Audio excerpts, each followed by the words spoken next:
Green Education 101 brings to young people the world of sound environmental practices, alternative energy sources, the scientific community, and the areas within the fields of engineering and media production.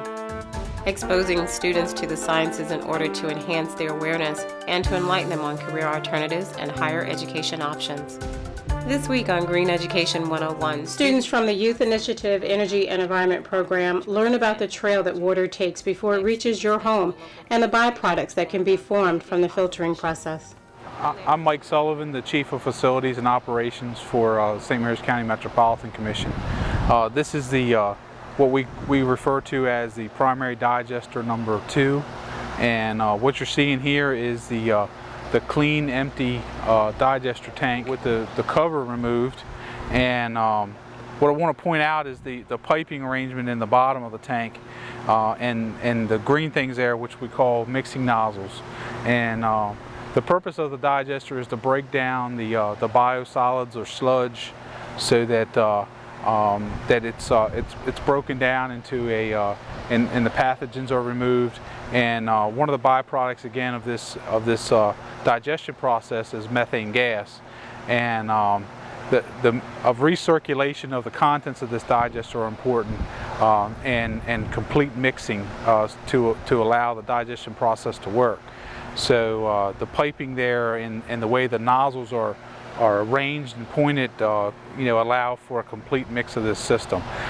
This tank holds 440,000 gallons, so that's a lot of volume, and it takes a lot to keep it completely mixed. And the goal here is not to allow the solids to settle on the bottom, but to keep the contents constantly mixed. So this shot allows us to see how large this tank is, and what the mixing apparatus looks like in the bottom. Under normal circumstances, all you would see is the liquid level up at the top, and you wouldn't be able to see or gauge the condition of the mixing nozzles or the equipment down inside the tank. Is your job a green job? Yeah, I consider it a green job, only because of the fact is that we're taking wastewater, a water that's filled with nutrients that you don't want to put out into the bay. I don't know if you remember, around this area a few years ago they had what was called Pfiesteria on the rockfish. That was due to, I guess, the phosphorus and the nutrient levels in the water in the Chesapeake Bay. We greatly reduced that. It comes in at approximately 25 milligrams per liter, and it leaves this plant typically around 4 or less. Our permit is stated at 8, but typically it leaves the plant at 4 or less. Phosphorus, on the phosphorus side, it typically comes in around the same, about 25 milligrams per liter, and it leaves out of here at a roughly 1.5 milligram per liter, which is below our permit level at this time. Along with this cogen project, taking our methane that's produced from these digesters and turning it back into an energy source to power the plant and to keep these digesters heated at the same time, reducing the cost of electricity and reducing the cost of oil to heat these digesters. Yes, I consider my job very green.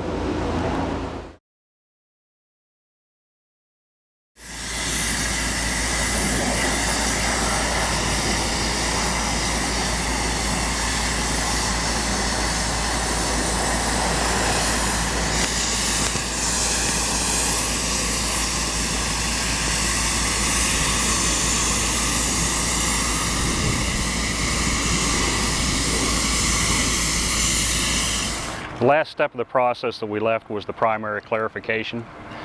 The water that leaves the primary clarifiers comes over to the center of these tanks. These are called reactors. This is where our biological process occurs.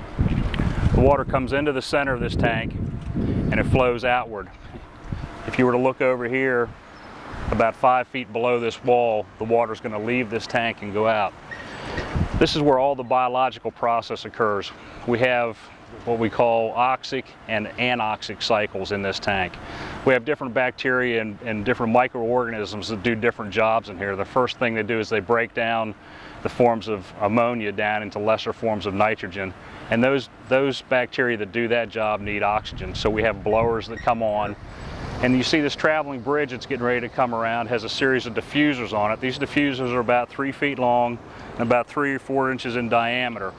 And if you can imagine the fish tank that you might have at home where you see the air being bubbled through it, these diffusers serve the same purpose. The idea is to put dissolved oxygen into the water, and that way the first step of the process begins.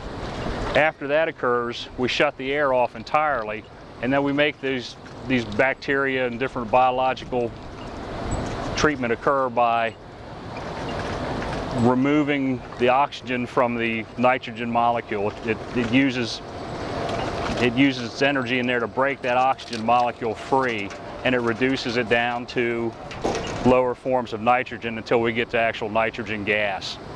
When the water leaves here, it's going to flow down to our secondary clarifiers. Almost all the flow in this treatment facility moves by gravity. A lot of facilities you go to, a lot of the movement occurs through pumps. This is a much more economical treatment process than those. There's no pumping involved, so there's no electricity used.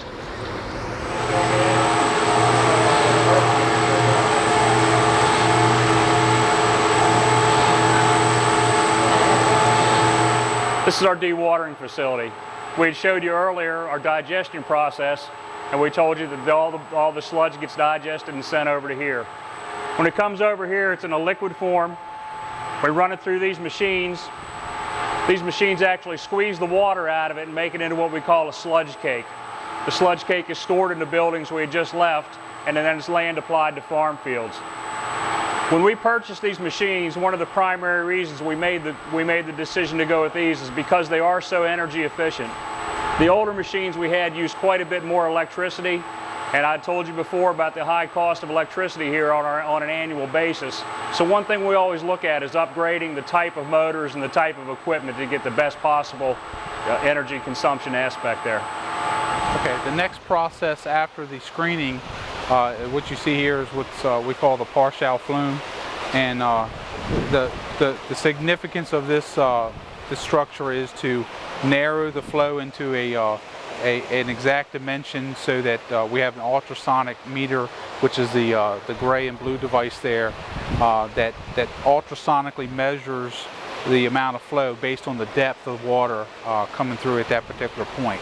We use about $25,000 a month in electricity in that building alone here. We usually use somewhere around $250,000 to $300,000 a year in electricity over the course of a year, and we're hoping this project save us about $180,000 per year. At one point we showed you guys our solids dewatering process.